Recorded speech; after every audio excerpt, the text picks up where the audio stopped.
The dinner that changed everything. The air in the Sterling mansion was thick with tension, the kind that clung to the walls like an uninvited guest. Michael Sterling adjusted his tie, his fingers brushing against the silk as he glanced at his reflection in the hallway mirror. At 42, he was a man who had everything: wealth, power, and a name that commanded respect. But tonight, none of that mattered. Tonight was about her. Victoria Vance stepped out of the car like a woman who knew the world belonged to her. Her crimson dress hugged every curve, a bold statement against the mansion's muted elegance. Her blonde hair cascaded in perfect waves, and her smile was sharp enough to cut glass. "Michael," she purred, pressing a kiss to his cheek. "This place is even more stunning in person," he smirked, guiding her inside. "It's home." But home didn't feel like home anymore. Not since Sophia had left. The dining room was set for 3 crystal glasses, silver cutlery, the finest china. Michael had made sure everything was perfect. His mother's approval was the final hurdle, the last stamp of legitimacy on his new life with Victoria. Mrs. Eleanor Sterling sat by the fireplace, her posture regal, her silver hair impeccably styled. She looked up as they entered, her sharp gray eyes assessing Victoria with the precision of a seasoned general. "Mother," Michael said, forcing confidence into his voice. "This is Victoria Vance." Victoria extended a hand, her smile flawless. "Mrs. Sterling, it's an honor." Eleanor took her time before accepting the handshake. "Miss Vance." Her tone was cool, detached. The air grew heavier. Dinner was a disaster from the first course. Victoria prattled on about her latest PR campaign, her laughter too loud, her stories too polished. Eleanor barely responded, her attention flickering. To the empty fourth-place setting Michael hadn't ordered. Then the doorbell rang. Michael froze. He knew that sound. He knew her sound. The dining room doors swung open, and there stood Sophia Hayes. She wasn't dressed for a dinner party. Dark curls were pulled back, her face free of makeup, her clothes simple. She looked tired, the kind of tired that came from saving lives, not making deals. Sophia. Michael breathed, his voice barely audible. Eleanor smiled a real smile. "Sophia, darling, thank you for coming." Victoria's fork clattered against her plate. "What is she doing here?" Sophia didn't flinch. She met Michael's gaze, her eyes steady, unreadable. Then she took the empty seat beside Eleanor, as if she'd never left. The meal unraveled from there. Victoria's charm faltered under Eleanor's icy remarks. Sophia spoke softly about her work, about the children she treated, about the life she'd built without Michael. And then the folder. Eleanor placed it on the table with deliberate calm. "Sophia, this is for you." Sophia opened it, her fingers trembling slightly, her breath hitched. This is the deed to the mansion." Michael's world shattered. The silence in Eleanor Sterling's study was suffocating. Sophia held the deed in her hands, the weight of it pressing into her palms like a physical burden. The paper was crisp, the ink still dark, freshly signed, freshly sealed. The Sterling mansion, hers. Michael stood frozen, his face drained of color. "Is a joke," he said, his voice hoarse. Eleanor didn't blink. "It's not." Victoria let out a sharp, disbelieving laugh. "You can't just give away a house like this." Her manicured nails dug into her clutch, her earlier poise crumbling into something raw and furious. "Michael, do something." But Michael wasn't listening. His gaze was locked on Sophia, searching for any sign of triumph, any hint that she had orchestrated this. But all he saw was shock. Sophia exhaled slowly. "Mrs. Sterling, I don't understand." Eleanor's expression softened, just for her. "It's simple, dear. This house was never his to take for granted. It was mine to give. I'm giving it to the person who deserves it." Michael flinched. Victoria stepped forward, her voice shrill. "This is insane. You're punishing him for moving on? For choosing me?" Eleanor turned her glacial stare on Victoria. "No, Miss Vance, I'm correcting a mistake." She looked back at Michael. "You threw away a woman of substance for a woman of appearances. You traded a life of meaning for a life of vanity. And now you'll learn what that costs?" Michael's hands clenched. You're humiliating me. I'm saving you, Eleanor corrected. Sometimes a man has to lose everything to realize what truly matters. Sophia's fingers tightened around the deed. She could feel the shift in power, the way the room tilted toward her. She held the keys to Michael's kingdom now. Victoria whirled on Michael. Are you seriously going to let this happen? Fight it? Sue her? Michael didn't move. He was staring at Sophia, his throat working. Sophia, you can't accept this. Sophia met his eyes. Why not? The question hung in the air, sharp as a blade. Victoria made a sound of disgust. Unbelievable. She snatched her purse off the desk. I'm done. When you grow a spine, Michael, you know where to find me? The door slammed behind her. Leaving the three of them in ringing silence, Eleanor exhaled, her shoulders lowering slightly, as if a weight had lifted. Now, she said, turning to Sophia, the house is yours. Do with it what you will. Sophia swallowed hard. I need time. Of course, Eleanor nodded. Then, without another glance at Michael, she left the room, leaving them alone. Michael's voice was rough. You really going to take it? Sophia looked down at the deed. I don't know. He stepped closer, desperation creeping into his tone. Sophia, this house sits my family's legacy. My father, your father loved me. Sophia interrupted quietly. He respected me more than you ever did. Michael recoiled.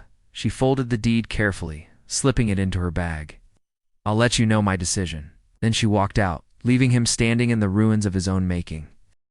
The Sterling mansion had never felt so empty.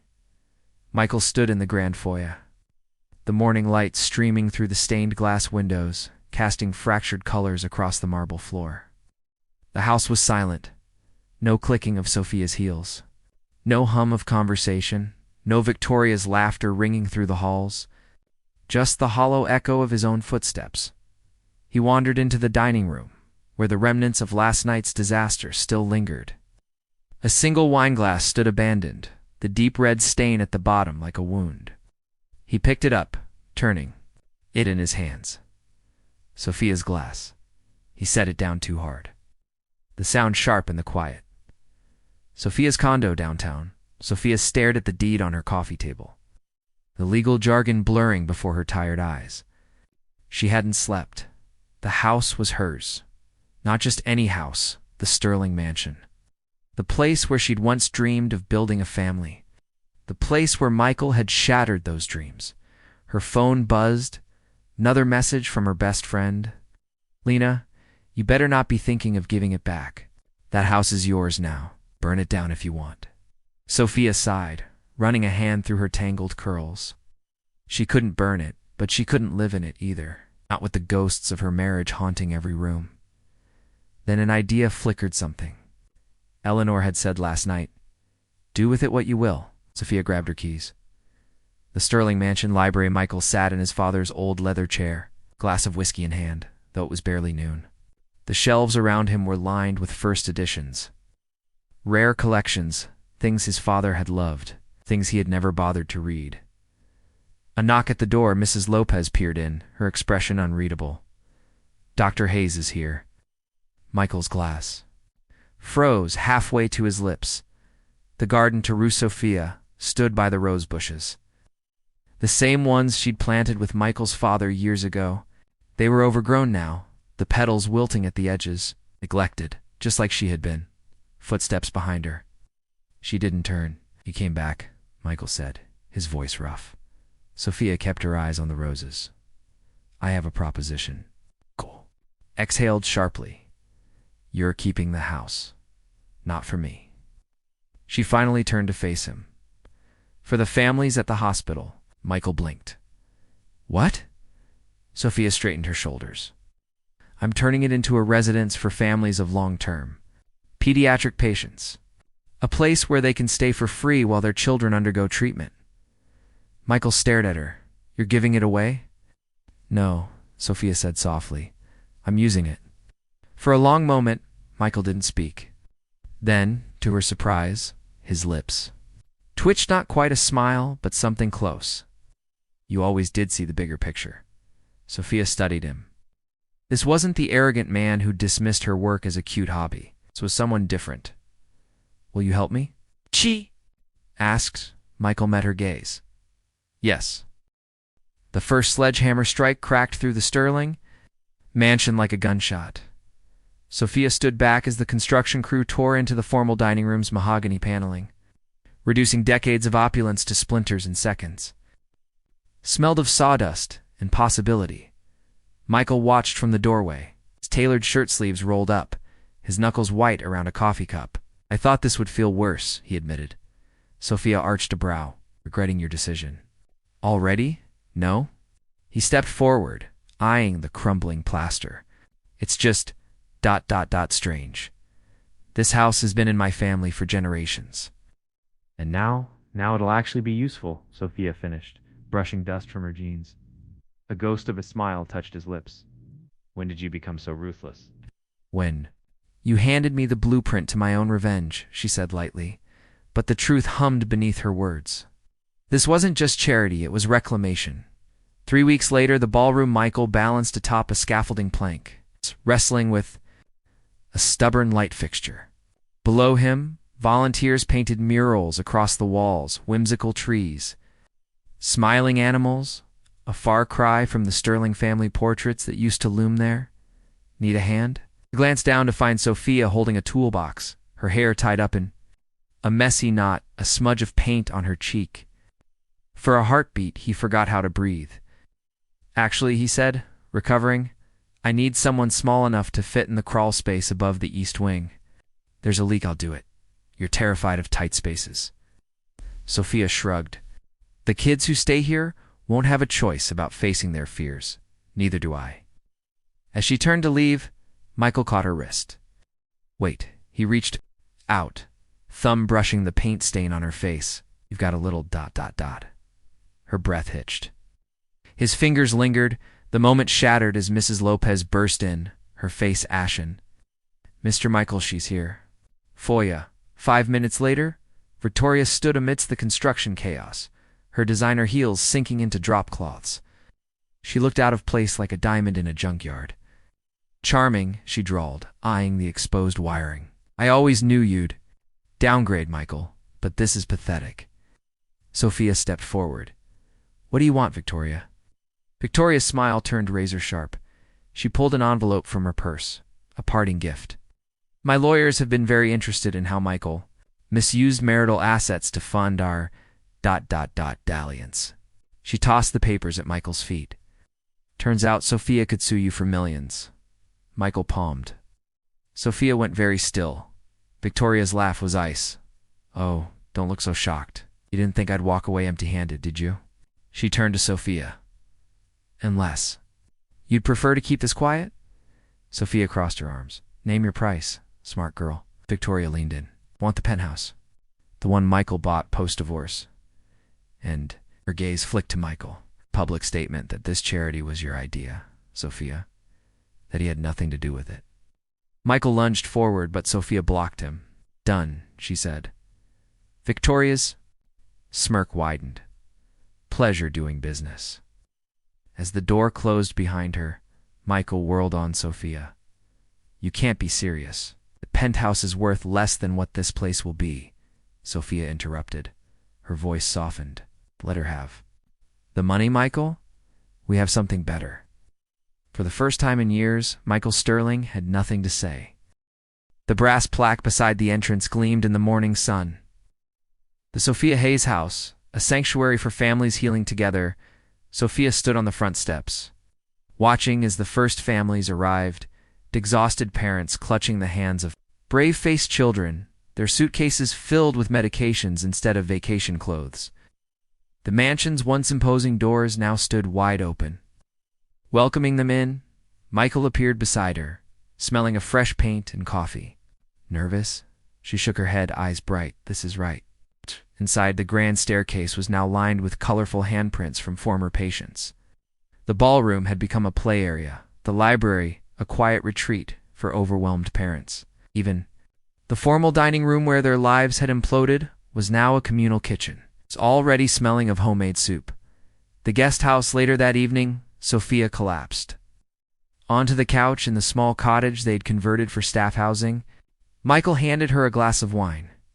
"You realize," he said, sitting beside her, "that my mother is probably grinning in her sleep right now." Sophia snorted. This was her plan all along, wasn't it?